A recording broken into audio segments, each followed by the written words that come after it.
السلام علیکم ناظرین، میں ہوں غلام عباس شاہ اور آج ہم بات کرنے کے لیے جا رہے ہیں بڑی کامیابیوں کی. اور وہ بڑی کامیابی اس حوالے سے ہے کہ ایک ایسا ملک سری لنکا جو کہ ماضی میں پاکستان کا بہت اچھا دوست رہا ہے، لیکن کچھ عرصے سے کچھ ٹائم سے وہ بھارت کی طرف ان کا جھکاؤ زیادہ تھا. اور ہم نے یہ بھی دیکھا کہ وہاں پہ نریندر مودی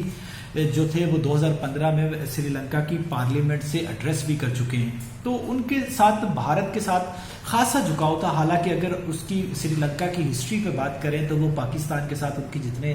گہرے تعلقات تھے، اور خاص کر جب سری لنکن ٹیم پہ اٹیک ہوا تو اس کے بعد بھی سری لنکا کی کرکٹ ٹیم نے اور سری لنکا کی گورنمنٹ نے پاکستان سے گلہ نہیں کیا بلکہ پاکستان کا ساتھ ہی دیا. تو یہ سارے معاملات پہ اب ایک ایسی خبر آئی ہے کہ اب عمران خان پاکستان کے تیسری اہم شخصیت، تیسرے وزیر اعظم کے طور پر سری لنکا کی پارلیمنٹ سے خطاب کرنے کے لیے جا رہے ہیں. اس حوالے سے بھی بات کروں گا. اور ساتھ پاکستان اور ترکی کے درمیان پاکستان کے اندر اسپیشل فورسز کی جو فوجی مشقیں ہیں وہ جاری ہیں، اور کل یعنی کہ 11 فروری کو پاکستان میں امن 2021 شروع ہو رہی ہے. اس میں آپ کو پتہ ہے کہ یہ نیول ایکسرسائز ہیں اور جس میں 40 ممالک اس میں شریک ہونے کے لیے جا رہے ہیں، جس میں رشیا بھی ہے اور نیٹو کے ممالک بھی ہیں. اور پہلی دفعہ رشیا نیٹو کے ممالک کے ساتھ جو ہے وہ اپنی ایکسرسائز کرے گا. تو یہ پاکستان کے لیے اچھی خبریں ہیں اور بھارت کے لیے یہ تشویش اور وہ کہتے ہیں کہ پریشانی کا باعث ہوں گی یہ خبریں. ان ساری خبروں کی میں ڈیٹیلز کے ساتھ آپ کے ساتھ شیئر کروں گا اور بات کروں گا. سب سے پہلے تو میں بتاتا ہوں کہ وزیر اعظم پاکستان عمران خان جو ہیں وہ 23 فروری کو سری لنکا کے 2 روزہ دورے پر روانہ ہو رہے ہیں، اور جہاں پر وہ 24 فروری کو سری لنکا کی جو پارلیمنٹ ہے اس سے خطاب کریں گے. یہ اگر بات کی جائے تو پاکستانی کا کسی بھی پاکستان کی جو شخصیت ہے اس کا یہ تیسرا خطاب ہے. عمران خان تیسری شخصیت ایسی بننے کے لیے جا رہے ہیں جو کہ سری لنکا کی پارلیمنٹ سے خطاب کریں گے. میں ماضی میں لے کے جاؤں گا آپ کو. 1953 میں جنرل ایوب خان جب پریزیڈنٹ تھے انہوں نے سری لنکا کی پارلیمنٹ سے خطاب کیا تھا، اور اس کے بعد یہ اعزاز پاکستان کو 1973 میں اس وقت حاصل ہوا جب کہ اس سابق پرائم منسٹر ذوالفقار علی بھٹو جو تھے وہ سری لنکا پہنچے تھے، انہوں نے خطاب کیا تھا. اور اس کے بعد اب 73 سے اب 2021 آ چکا ہے، اب تک کوئی بھی پاکستانی جو ہے وہ یہاں پر خطاب نہیں کر سکا تھا. اور سری لنکا کے ساتھ تعلقات میں جو تھے خاص کر ابھی موجودہ جو پچھلی حکومتیں تھیں اس میں وہ مضبوطی اور وہ اس طرح کا تعلق نہیں رہا تھا. ہماری خارجہ پالیسی کہیں یا کچھ بھی کہیں، لیکن اب دوبارہ سری لنکا پاکستان کے ساتھ آن کھڑا ہوا ہے. اگر سری لنکا کی پارلیمنٹ کی بات کریں تو میں یہ آپ کو بتا دوں کہ 62 میں جو تھی، اگر پہلے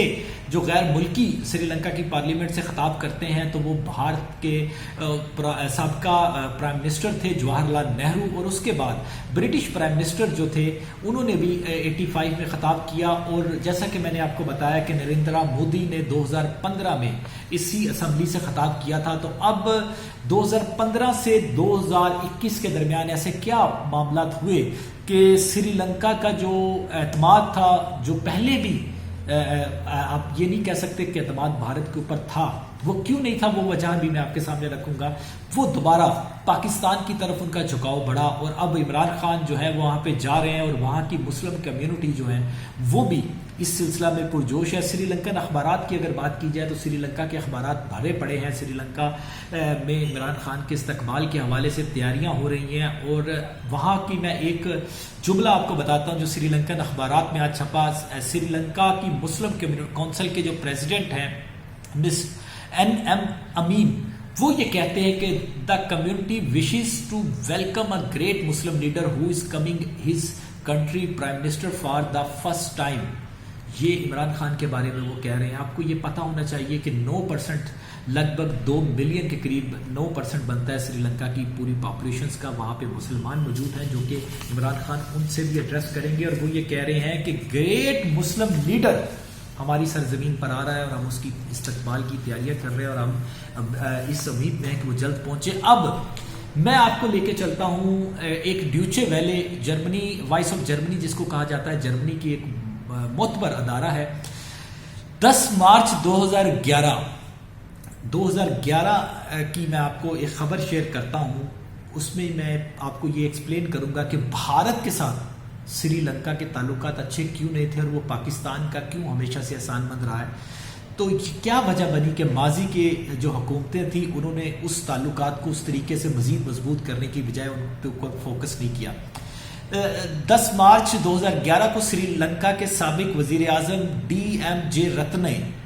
یہ کہتے ہیں کہ تامل ٹائیگرز باغیوں کو بھارت کی جنوبی ریاست تامل ناڈو کے خفیہ کیمپوں میں ٹریننگ دی جا رہی ہے۔ ان کا کہنا ہے کہ ہمارے پاس انٹیلیجنس رپورٹس موجود ہیں کہ تامل ناڈو میں 3 خفیہ ٹریننگ کیمپ چلائے جا رہے ہیں، وہاں لبریشن ٹائیگرز آف تامل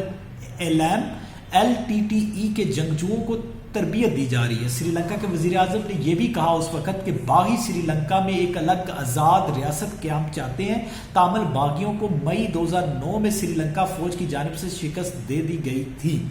اب یہ حقیقت ہے، اور اگر آپ دیکھیں، آپ ہسٹری کے طالب علم ہیں اور اگر آپ دیکھتے ہیں تو یہ آپ کو پتا ہے کہ اقوام متحدہ کے اندازوں کے مطابق 72 سے لے کر 2009 تک سری لنکا میں ان مسلح نسلی تنازع میں 1 لاکھ سے زائد افراد ہلاک ہوئے تھے، اور لبریشن ٹائیگرز آف تامل کہلانے والی تحریک کا مقصد یہی تھا کہ وہ ایک سری لنکا کو تقسیم کرے اور اپنی الگ ریاست بنائے۔ سری لنکن فوج نے طویل عرصے تک جاری رہنے والی خون روزی کے بعد آخرکار مئی 2009 میں تامل باغیوں کو اس تحریک کو مکمل طور پر کچل دیا تھا، اور تامل باغیوں کی علیحدگی پسند تحریک کو 32 ملکوں نے دہشت گرد قرار دے رکھا تھا۔ اس تحریک کے پرامن خاتمے کے لیے مذاکرات کا راستہ بھی ناکام رہا تھا، جس کے بعد یہ سارے معاملات ہوئے۔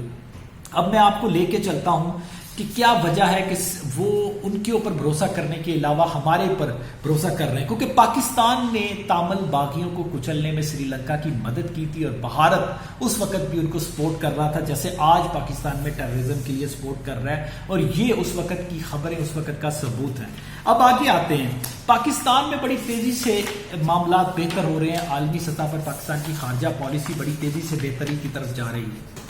ٹھیک ہے، اب میں آپ کو بتاتا ہوں، اب جب میں آپ سے بات کر رہا ہوں، پاکستان میں تربیلا میں پاکستان اور ترکی کی مشترکہ فوجی مشقیں اتا ترک 11 جاری ہیں، اور اگر ان مشقوں کی بات کی جائے تو یہاں پر اسپیشل سروسز گروپ SSG کے دستے ہیں، اور ترکی اور پاکستان کے جو اسپیشل سروسز گروپ ہیں وہ اس میں حصہ لے رہے ہیں، اور اس میں کیا جا رہا ہے، انسداد دہشت گردی، close quarter battle, cordon and search, fire and move technique, helicopter rappelling, compound clearance اور rescue and free fall operations, اس کے اوپر مشقیں کی جا رہی ہیں۔ لیکن کل انتہائی اہم ایک اور مشقیں شروع ہونے جا رہی ہیں، امن 2021، امن 2021 کی اسٹیگ کے نیچے پاکستان میں ٹوگیدر ٹو پیس کے عنوان سے یہ مشقیں جو شروع ہو رہی ہیں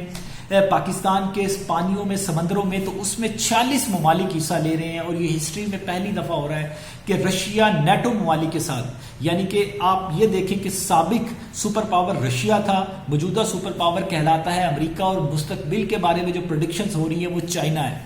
تو یہ تینوں سپر پاورز جو تھی سابق، موجودہ اور مستقبل کی، جس کے بارے میں کہا جا رہا ہے، یہ ٹوگیدر فار پیس کے عنوان سے پاکستان میں ان کی بحری مشقیں ہوں گی۔ نیول ایکسرسائز میں یہ 11 فروری سے شروع ہو کر 16 فروری تک جاری رہیں گی، اور 40 ممالک اس میں حصہ لیں گے۔ یہ پاکستان کے اوپر بڑھتا ہوا دنیا کا اعتماد ہے، اور یہ وہ اعتماد ہے جو پاکستان امن کے لیے اور پیس کے لیے کوششیں کر رہا ہے، جس کی وجہ سے پاکستان کی خارجہ پالیسی بھی کسی نہ کسی حوالے سے بہتری کی طرف گامزن ہے، اور وہ تعلقات جو کہ ماضی کی حکومتوں میں دباؤ کا یا تناؤ کا شکار رہے، وہ اب بہتر ہو رہے ہیں مختلف ممالک کے ساتھ۔ اور بھارت جو پاکستان کو آئسولیٹ کرنے کا خواب لے کر آیا تھا، نریندر مودی جو کہ یہ دعویٰ کرتے تھے کہ وہ پاکستان کو آئسولیٹ کر دیں گے، اب بھارت خود الگ تھلگ ہو رہا ہے، اور یہی وجہ ہے کہ بھارت میں فارمرز پروٹیسٹ کو لے کر کے پوری دنیا میں آواز اٹھ رہی ہے، اور پوری دنیا فارمرز کے ساتھ کھڑی ہو رہی ہے۔ کشمیر کے معاملے کے اوپر اگر بات کریں تو کشمیر پہ بھی اب دنیا کی آنکھیں کھل رہی ہیں۔ یونائٹڈ نیشن اب یہاں تک کہہ چکا ہے کہ TTP تحریک طالبان جو ہے پاکستان، جس کا پاکستان نے ڈوزیر دیا تھا کہ بھارت ان کو اکٹھا کر رہا ہے اور ٹیررزم کے لیے پاکستان میں، وہ UN اب تسلیم کر رہا ہے کہ ہاں یہ پاکستان کی سلامتی کے لیے بڑا خطرہ بن رہے ہیں، اور یہ زمین استعمال کر رہے ہیں